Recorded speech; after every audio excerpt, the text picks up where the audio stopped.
Hello everyone, welcome back to another video, and today we are looking at the big one. And I ain't talking about Avatar. Today we are looking at the magnum opus, the holy grail of all 3D movies in my opinion, and that is How to Train Your Dragon. This movie was directed by Chris Sanders and Dean DeBlois. It came out in 2010 and absolutely smashed the box office. Of course, the stereographer for this film is the wonderful Phil McNally, who did a phenomenal job. And still, today, this is one of the best 3D movies that has come out like ever. There's a lot to say about this one. I'm really excited to jump into it. Let's get started. Even like the menu screen is very exciting.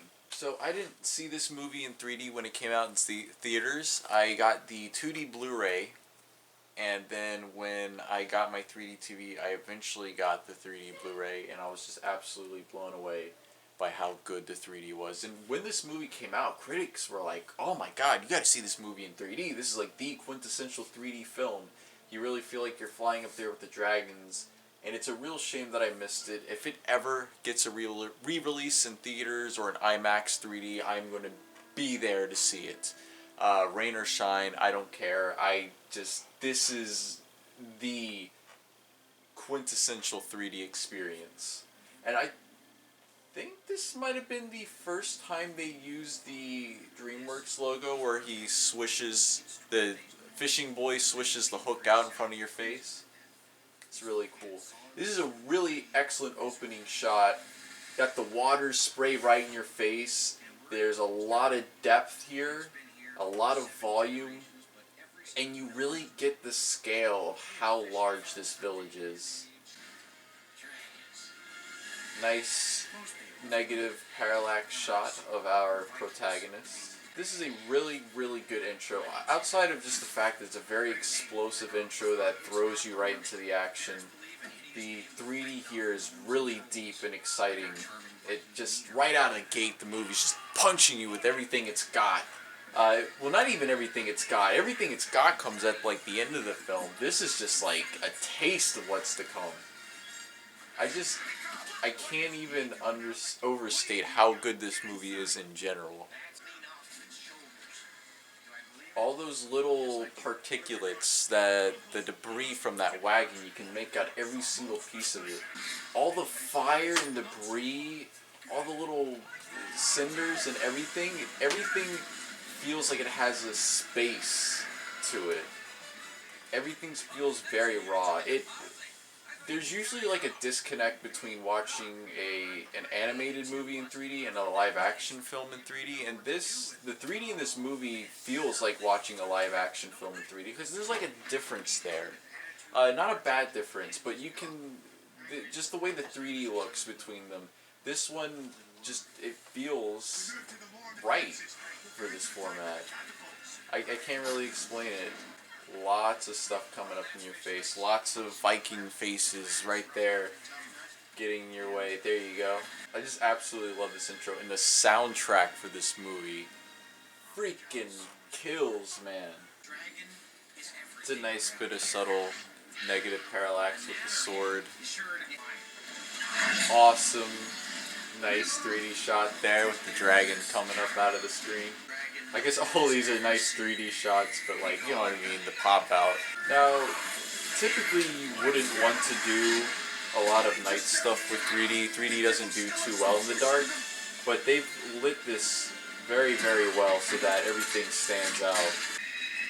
This is a really cool shot with the crosshair. There's two things. I'm gonna talk about it real quick.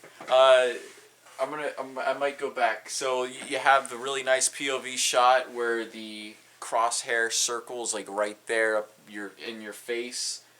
So it really feels like you're looking through something there. And you also have the really excellent shot of the netting or the ball and rope spinning right up into your face. And then of course the reaction shot of Hiccup where he's like, "Whoa!" That was a nice bit with the cinders floating down right in front of your eyes. It's a nice bird's eye view shot way down at the land. It's also really interesting to watch this movie after seeing the other two. Alright, this is a really good scene here. This is a scene that kind of encapsulates the whole 3D storytelling concept. So right here we kind of have the 3D isn't as strong as it was in the last few shots, but it's still pretty strong. And as Hiccup is approaching this hill here, the depth becomes flatter and flatter to the point where right before he's about to climb over that hill, it's completely flat. It's compressing, compressing, compressing. I mean, like here, it's basically, there's no depth in this image at all. Then he looks over the hill. Bam! All the 3D comes rushing back in when he sees the dragon. And it's sort of that jolt of, ugh, you know? Feeling how he feels in that moment. Getting these really extreme close-ups. Lots of negative parallax here to increase the intensity. And there's another really excellent shot coming up.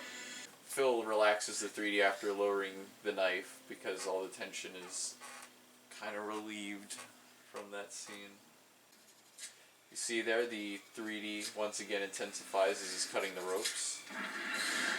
This is a really good shot right here.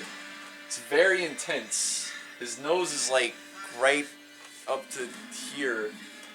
His eye and his face, you really feel the in-your-faceness in more ways than one. It's very meta.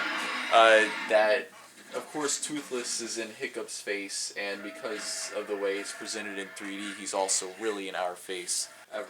If I was gonna like teach a class on how to do 3D storytelling, this is the scene that I would use. Not this argument scene, which is still pretty good, but the other scene that just passed. The 3D really complements the blocking, I should say. That shot right there where he says the final deal, and it's very intense in your face as well. It's another fun bit of negative parallax with Gobber's hook. Alright, so I want to point out this. I ended up rewinding, but I wanted to point out this cut here. So, the way that this ball is positioned, the ball is semi coming out into negative space. Like this entire screenshot here is coming out into negative space. And as soon as Hiccup enters the scene, it pushes everything back. And of course, this is a technique that is used to help ease the audience's eyes into the next scene. One thing this movie does extremely well is just depth and portraying far off places as far off. Alright, this is another good bit of negative parallax coming up. This fish right here, it looks so good, and he sticks his head out in the water. It's one of the best negative parallax moments in the whole movie. It's a really, really nice, extreme, hyper stereo shot of the hallway, or the Great Hall there.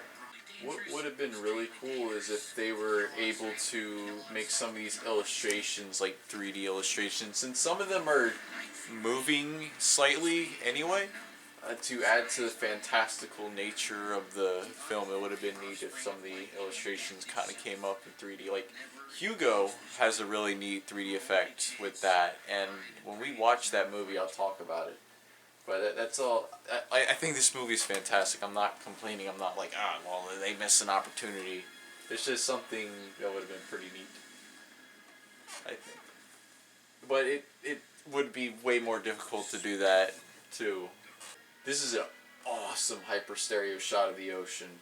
This movie, even without the 3D, is really, really, really good at scale and size. That was a nice bit of not stereo, negative parallax, the boats going right up out of the screen. But this movie excels in scale and size, and when you're dealing with all these dragons of different sizes, and especially at the end of the film, it's a really, really important thing to do. This is the ever fun hand out of the screen shot. However, here it is done incredibly tastefully and as part of the storytelling. Them reaching out into the unknown. So another thing that 3D is really, really good at is pulling out all of the detail in a scene. You should always put a lot of detail. Oh, nice little embers floating up into the audience. And then of course this shot. This is really excellent stuff. The 3D is just so much fun. But like I said, whenever you're doing anything, you want to put a lot of detail into it. But especially in 3D, where it picks up on everything, everything has more definition to it. You're able to see more in the scene because of it. I really love this shot of Toothless slowly opening his wings. We get a taste of the flying scenes here. Just look how far, well, I guess you guys can't really see what I'm seeing, but just the land and the water and everything so far off in the distance. More fun water splashes into the audience's face. People should be very grateful this wasn't a 4D movie, or else they'd be drenched by the end of it. It's also probably on fire. These smoke plumes look really, really cool in 3D as well. 3D is really good here with all the reeds. It's another excellent high 3D shot there. I think, in my opinion, more important than protruding things out of the screen, 3D really gives, like I've talked about earlier in other videos, the sense of depth and scale to really give you that window into another world look, to make you feel as though you're flying through these landscapes. And How to Train Your Dragon really hit a chord with audiences when it first came out, because of the way that it was shot. I don't mean like shot in 3D, I mean the way the cinematography was done, that it lends itself extremely well to the format. Even as they climb higher and higher, this is an effect that I really wouldn't see again until The Wall came out in like 2016. It's just very beautiful. And it adds to the sense of danger and excitement as they're falling through the sky. There's just a whole different feeling to seeing this in 3D than in 2D. I feel kind of weird doing, because I don't know if Phil's gonna end up seeing this video, so I don't want to I know art is subjective, but I don't want to misinterpret what's going on. I have the utmost respect for all the creative decisions made in this movie. Oh, that was a nice jump there. What's the word I'm looking for? Flinch shot, where he just really quickly into the camera. It's a really good shot showing how high up she is. 3D really helps push that. This movie is so excellently built for 3D. It's unbelievable. They are very impactful scenes. But what I'm trying to say is that the 3D just adds so much more to them that it's just kind of, it's extremely important. It's like Coraline, where the 3D is so well integrated into the film that not watching it in 3D is like missing an entire part of the storytelling. This is a movie that expertly, for me, there's two types of 3D. There's 3D there that's there just for the immersive, fun aspect of it, and then there's 3D for the drama and the storytelling aspect. And both of these are excellent uses of 3D, but this movie brings both of those together. That's just my philosophy. Brings both of these worlds together. The flying scenes are for the immersive, exciting, fun parts of the 3D, and then they also use the 3D in the dramatic scenes that really pack a punch. And of course, these scenes are dramatic scenes as well. But the scenes where characters are talking in a room, or they're having an argument, or like the scene where Hiccup first comes across Toothless, it uses the 3D as a storytelling thing for that. I mean, we already talked about those scenes. And of course we have flying scene number 2 that's just unbelievably phenomenal. I mean, look how high up they are, dude. And Phil expertly was able to blend these far off, deep 3D shots with the close-up shots of the characters as well without causing any sort of eye strain. That was really cool, the way the dragon flies in from out of screen. And this scene also, I mean, all these scenes are great in 3D, but you've got all the dragons and all the layers of dragons, and there's like far off dragons and close dragons, and the 3D really helps, like, highlight how many different dragons are there. Like, they're easier to see and to articulate in your vision because they all occupy their own space. That was a really cool shot. Feels like you're about to be clipped in the head by that rock there. Another excellent negative parallax shot. And then right after that, they just widens that inner axle there as they realize, oh my god, this massive dragon. 3D is really cool here with the crowd shots. Lots of details. Another excellent hand coming out to the audience shot. Also, stoic, kind of slamming the hammer down in the audience's face. Another excellent overview shot. Lots of good layering and volume. It's definitely a nice hyper stereo shot. It's a nice shot that is similar to the one earlier. It feels like the boat's gonna smack you in the face. Ah, that was really nice. The wood chip on your face. I don't even remember that shot, but pleasantly surprised. Really good use of 3D for scale here, but it's really capitalizing on how large this dragon is. That made me flinch. Alright, this shot right here. This shot's so good! Oh man! That is such a good shot. The 3D everything. It just... wow!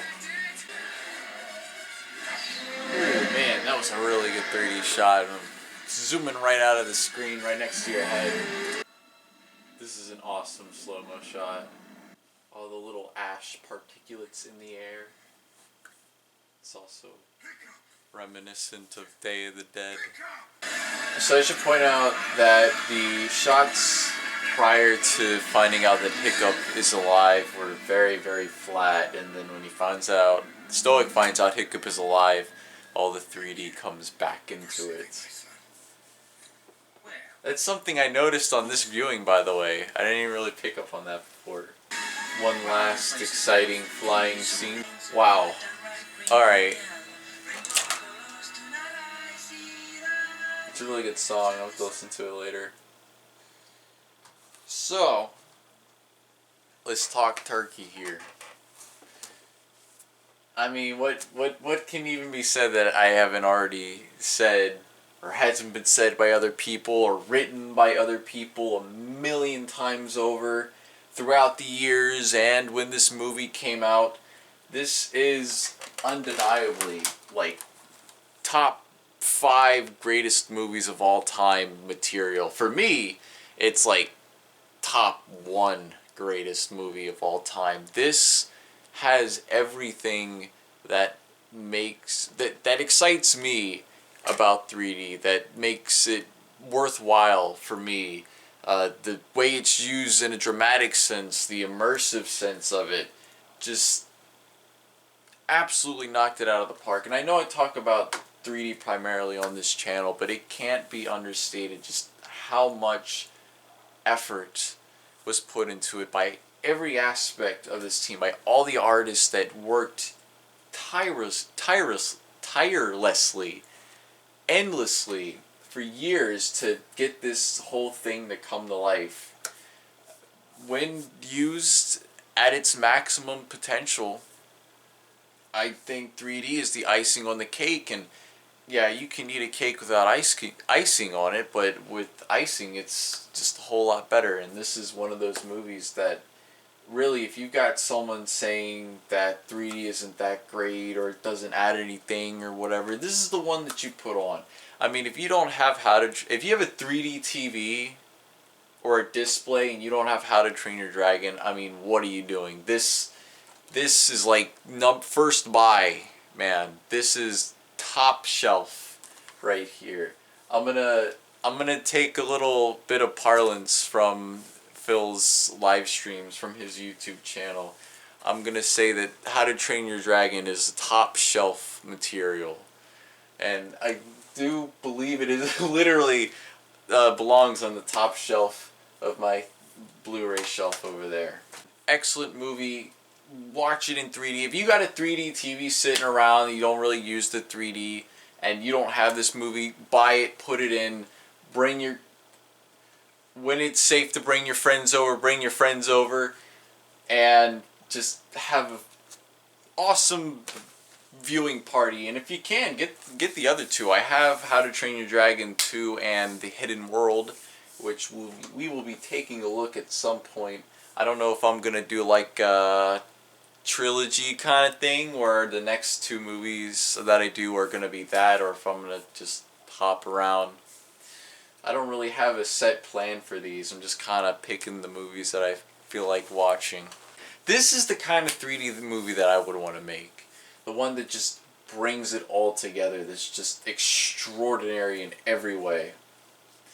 Hats off to the wonderfully talented team at DreamWorks. I know you can't really see the names on the screen, but all these people, just expert artisans, craftsmen, masters of storytelling, and I wish we could get more like it. Honestly, DreamWorks has done an amazing job over the years. I really like the Kung Fu Panda trilogy of films. I'm hoping for more of those. And while it's kind of sad that the How to Train Your Dragon trilogy has come to an end, I'm glad that it ended on a high note when it did. And it's just a really, really solid trilogy, and I'm glad that I have all of them in 3D. It's just a really nice trilogy to sit down if you want to do like a triple feature. That's the one you can go to and have yourself a great time. I think that's it. Seriously, check How to Train Your Dragon out in 3D if you can. Any way that you can. It is absolutely 100% worth it. Like I said, it is like for me personally, top 1, but if I did like a top 10, top 5 list, it is definitely on there. Top 5 best 3D movies ever made. And I haven't seen every 3D movie ever made, but I can safely say that is one of the greatest, and will probably be one of the greatest, or if not the greatest, for a very, very long time, maybe forever. Anyway, that's it. I really appreciate everyone's support. Thank you for checking this video out. Make sure you check the other videos out. If you really like the video, hit that like. Hit that subscribe. I lost a whole subscriber. I was at 111 subscribers, and I lost one. I was just distraught. My entire life. I'm just messing with you guys. But seriously though, if you like this kind of content, stay subscribed. I'm gonna keep doing it. I have like over 200 movies, and those are 3D movies. So we have plenty of material to work with. And it's a mixture of good and bad, and at the same time. That's it, man. This movie just, it inspires me. But anyway, thank you guys for watching. I really appreciate it, and you stay safe and you have a great week. I will see you all later.